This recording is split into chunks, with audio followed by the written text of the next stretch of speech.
Good morning, I'm Susan Pertnoy, and on behalf of the Jewish Federation of Palm Beach County, welcome to Mosaic. We're on location today at Temple Beth El for a community dedication of a historic chapel that was once the first synagogue in Palm Beach County. We'll be back with our guests and our program after this brief message.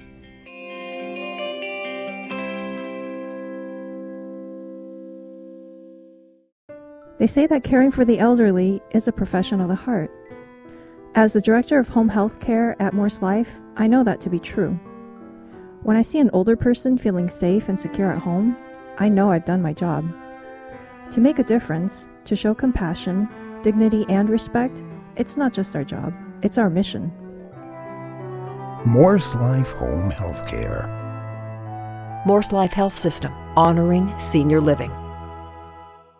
Welcome back, and welcome to you, Steve Daniels, past president of Temple Beth El, and apparently somebody that's very instrumental in bringing this structure to Beth El. It was the first synagogue in the history of Palm Beach County, Temple Beth Israel, Temple correct? Beth Israel is correct. Could you give us some historical perspective on the building? Sure. It was the first synagogue in Palm Beach County, called, as you said, Temple Beth Israel. It was a temple for many years, and then once Temple Beth Israel became Temple Beth El and Temple Israel, it then became the first Greek Orthodox church in Palm Beach County.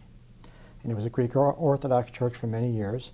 And then after they built their own building, it then became an African Methodist Episcopal church, an AME church. And it was a church for many, many years thereafter. And for about 10, 12, 15 years after it was abandoned, it stayed abandoned. It was an abandoned building, decrepit, in bad shape, but it had good guts. But why did Temple Beth El decide to transport it to your campus? Yes. Well, we had a chapel for many years, and in the 04-05 hurricane season, the chapel had been destroyed. The roof caved in, the cantor's office was destroyed, the small chapel was torn apart, plus a few classroom buildings that had already been in bad shape had been utterly destroyed.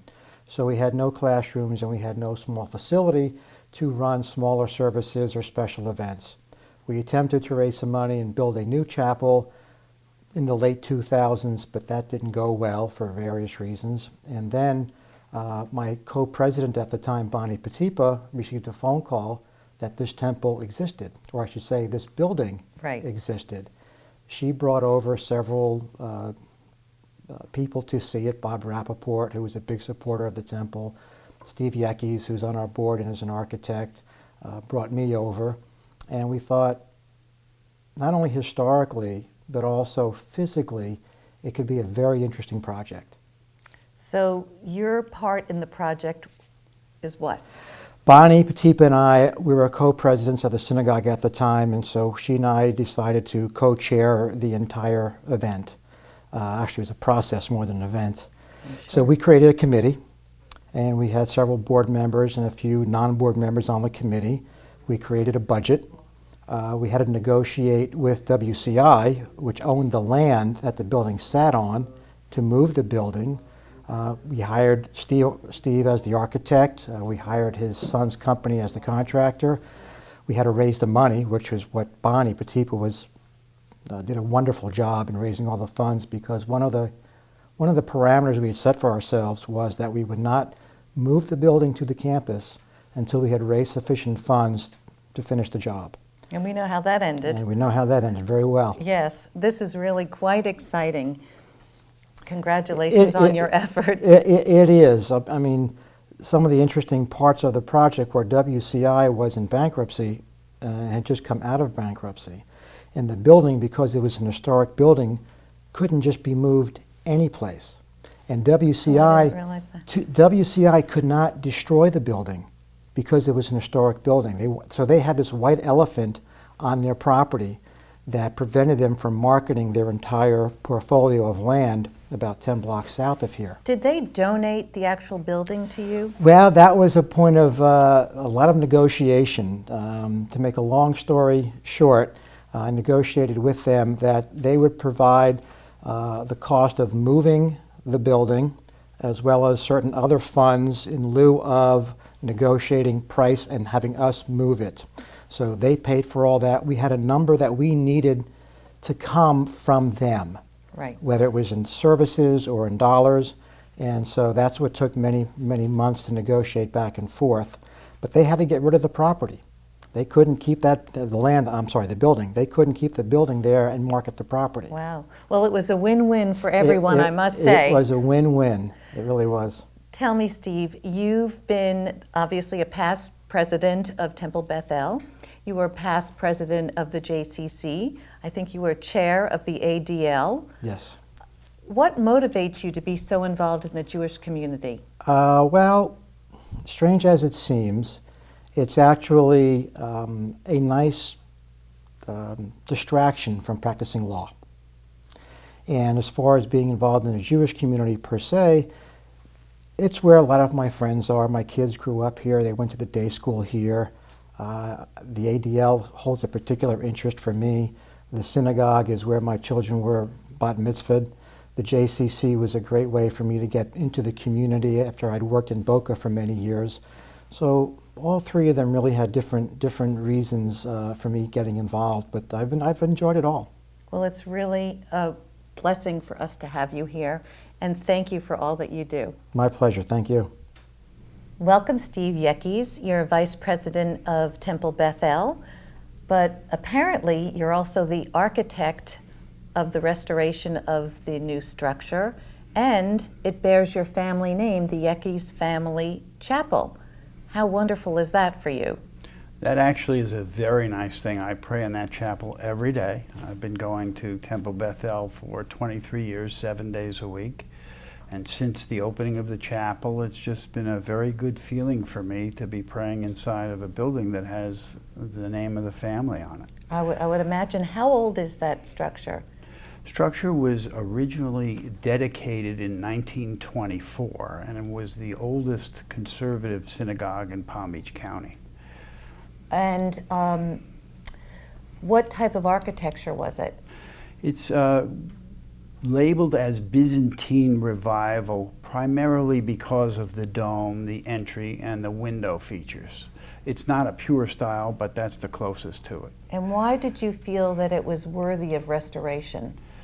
Well, I thought it was a very nice jewel sitting unused. It was the first synagogue in Palm Beach County, and some of our oldest members actually were members of that building when they had a temple in it, the first temple. So I thought it would be very nice to have that building on our campus. Can you tell us what your restoration consisted of? Yes, I knew that I was getting a very old building, very primitively constructed. I knew it needed additional facilities because the bathrooms that it had were a later entry to the building, and that was demolished. That part of the building was demolished and left at the site. So it was a historic building, labeled so as per the City of West Palm Beach Historic Preservation Department. Why? Primarily because it was an old example of architecture in the same place for that period of time, and that's an attempt so that it doesn't get demolished. It can be relocated, which we knew that, and therefore took a shot at it. And if you put an addition onto an historic building, the Secretary of Interior Standards dictate that the addition is discernible from the original building. So I took the opportunity to transition from the original architecture to make it more like the existing architecture in Temple Beth El, and added bathrooms and classrooms, general purpose rooms. And they both have domes. Well, you have the dome at the That's sanctuary, correct. and it really works. That's correct, and we did actually paint the dome on the historic building to match the roof of the newer building, which has been on our campus since the early 70s. If you think about the storms, the hurricanes, the tremendous weather we have in Florida, how did it survive all those years? You know, that's amazing. That's something that I couldn't believe it, and that's one of the considerations for taking the building, because it was in such good condition. It's constructed mainly of hollow clay tile, and it has old wood beams, and there's even steel tension rods to hold the building together. And it's been through a lot of storms, some major hurricanes, and had a few cracks, but otherwise was in very good condition. And that's one of the reasons we were very excited to put it here. What percentage would you say is still intact as from the original structure? In the 90 percentile of the building. We only restored and enhanced the original structure, but tried to keep it as original as possible. It's really quite remarkable, and such a sense of pride, I'm assuming, especially for you and your family. Thank you very much. Thank you. It is a source of pride. Thank you for having me. Welcome, Rabbi Leonid Feldman, to Mosaic. How wonderful to have you here. Thank you. I'm honored to be part of this. Today is the dedication ceremony of the Yeckes Family Chapel. Can you talk about this? Yes, this is a historic event. Basically, this is the building, the very first Jewish building in history of Palm Beach County. And the Yeckes family, there is a long story, you probably already covered this, but we were honored that we were able to bring it to our location. The city gave us this honor, and the Yeckes family stepped up and said, we want to help us to rededicate, to rebuild it, refurbish it, and it's a beautiful building. And we hope that it has been used already for Bnei Mitzvah and baby namings and special so services. Types of all kinds of things activities. Already. We can have a small wedding there. It's a beautiful building, really historic and gorgeous. And of course, in 1924, they did not know what air conditioning was. So we had to do a lot of new things.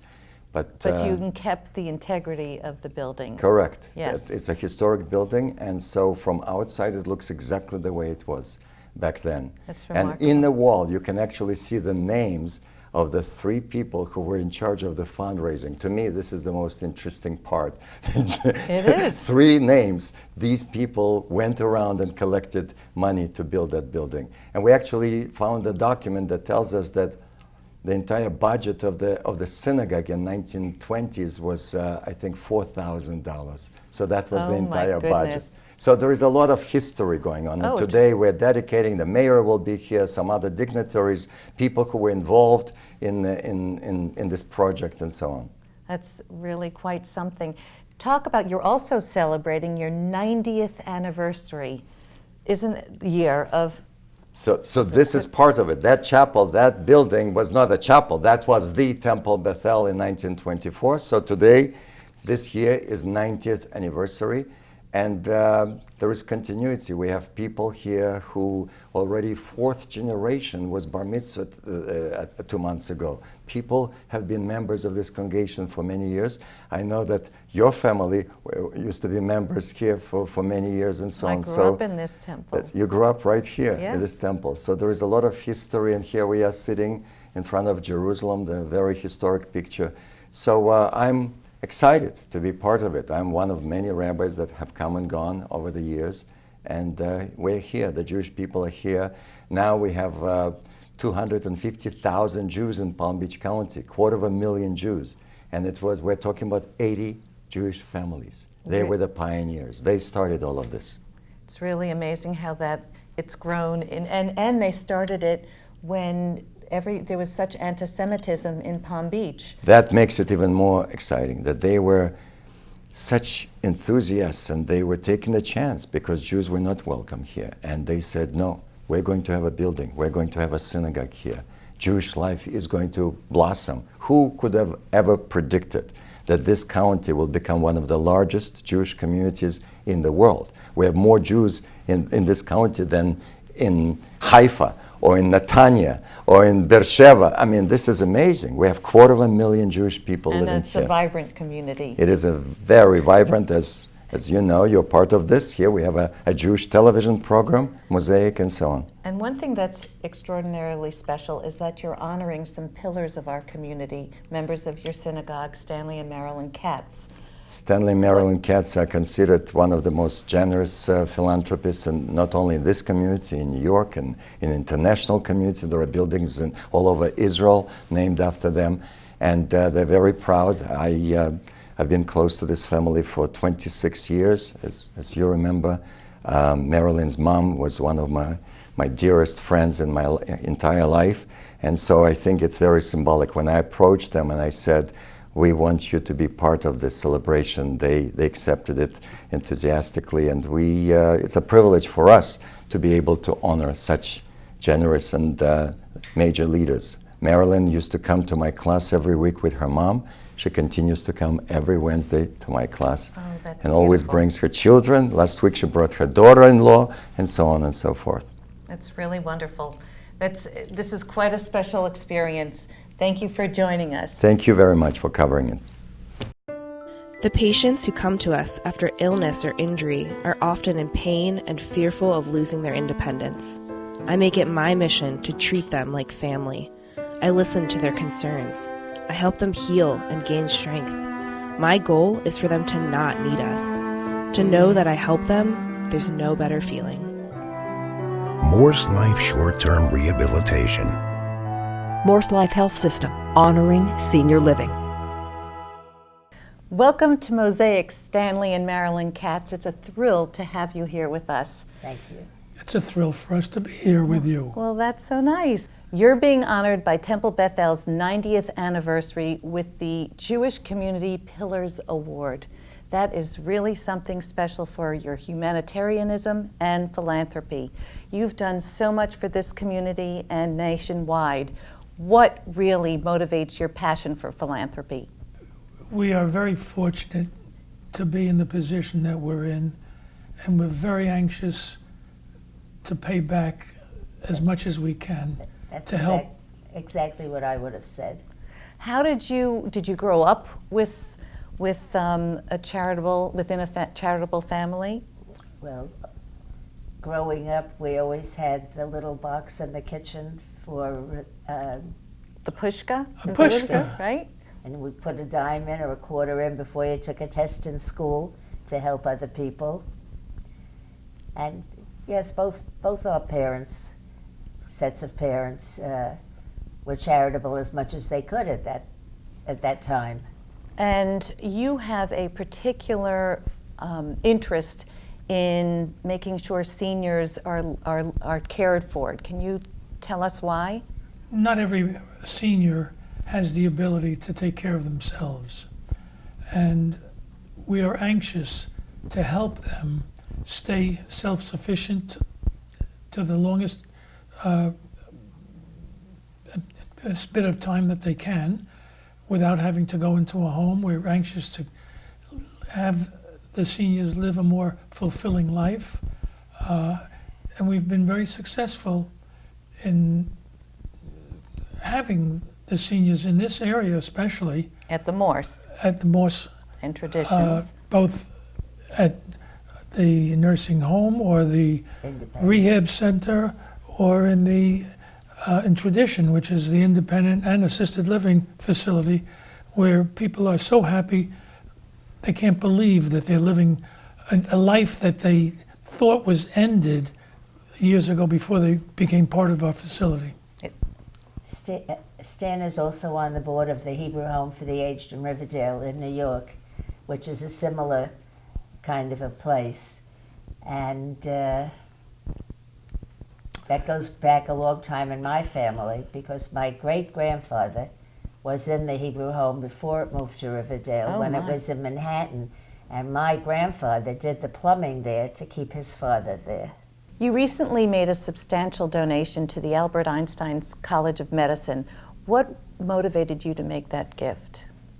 About 50 years ago, Jewish boys and girls, it was very difficult for them to get into medical schools. And a group of people decided to start a medical school that did not discriminate against anyone. And Albert Einstein lent his name to it, and my father was one of the founders. And we have both been, he was in the Young Men's Division, I was in the Young Women's Division. Chairperson. I chaired the Westchester chapter of Albert Einstein College of Medicine.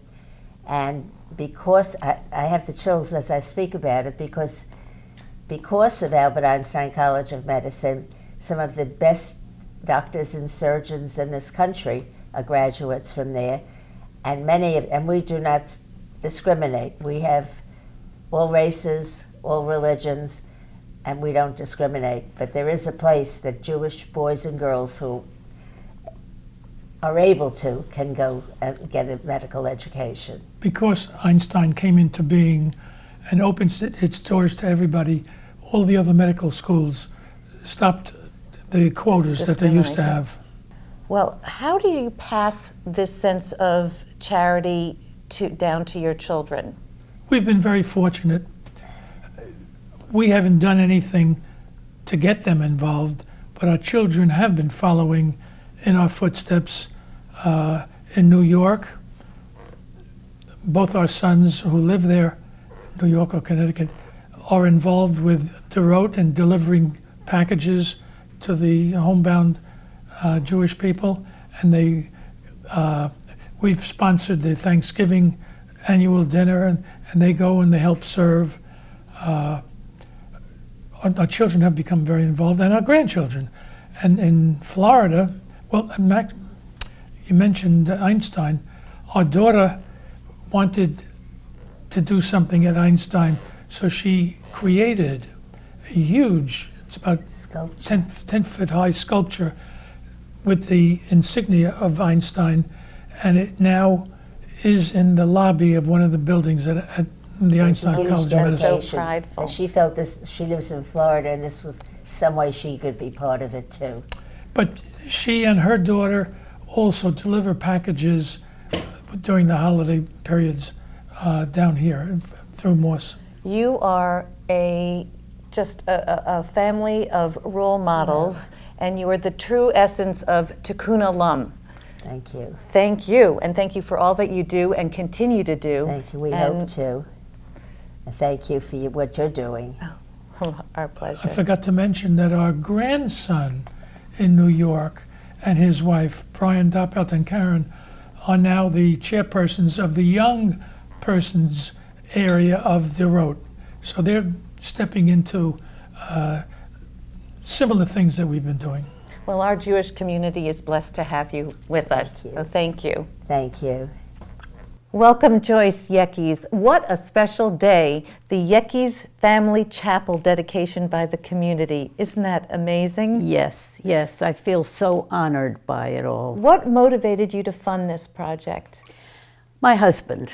My husband was a wonderful man, and he was devoted to Temple Beth El. When we moved down here in 1972, this was the only temple that had a minyan both morning and evening for him to say Kaddish. He had lost his father that year. And we've been members ever since, and I think it's one of the most beautiful synagogues I have ever seen. It certainly is. And I just love coming here. I feel comfort when I come into the shul, and I thought it would be a nice way to honor my husband, Arthur. Oh, it's a beautiful thing to do. Thank you. You also are quite involved in the Jewish community. You've done this. You were recently, I think, the president of the American Technion Society. Yes. What motivates you to become involved? I enjoy helping people. I enjoy doing things for others. And to me, it's very important to help the Jewish community. I was on the board of the Jewish Federation at one point, and I've been involved in local charities, and it just gives me satisfaction. Well, it's something that apparently you've passed down to your children and grandchildren. I hope so. Your son, Stephen, is the architect of this beautiful chapel, yes. and yes. your grandson, Daniel, was the contractor. That's right. Three generations of giving. I think that's quite a mitzvah. Yes. And did my son Steve tell you he comes to temple every day of the week? That's 7 days a week. He's here opening the temple with the minyan. He's quite devoted. Every day since his father died over 22 years ago. Well, mazel tov on this day. Thank you so much. Welcome, Rhoda and Cy Cole, to Mosaic. It's such a thrill to have you two here with me on set. You are being honored for donating the Cole Theater Annex.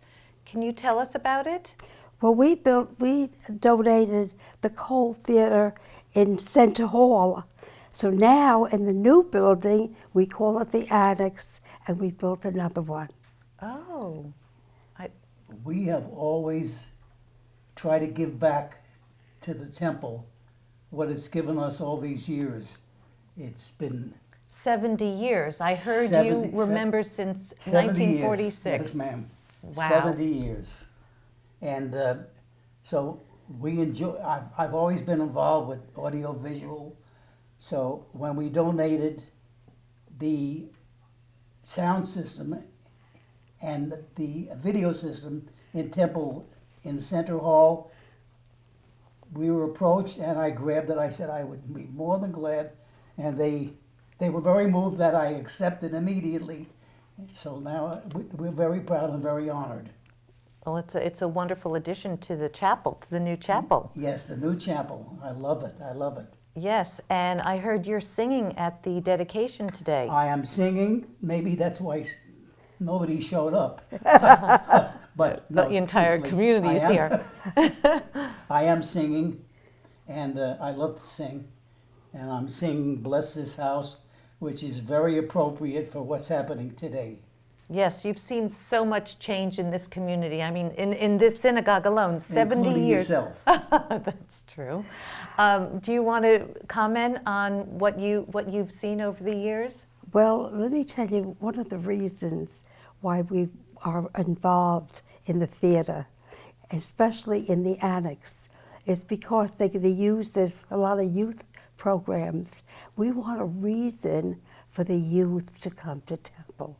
Unfortunately, after they go through bar mitzvah or a confirmation, they don't come anymore. This way, it'll give them a reason to come, because they'll have movies and they'll have games, and I'll make it very pleasant. That is such a need. That Yes. is that wonderful, wonderful Yes. gift for That's this community. how I feel about it, yes. Well, thank you very much, and we look forward to hearing you later My at the pleasure. dedication. Thank you for asking us. Thank you for joining us, and join us again next week when we take another look into our Jewish world. Goodbye from Mosaic.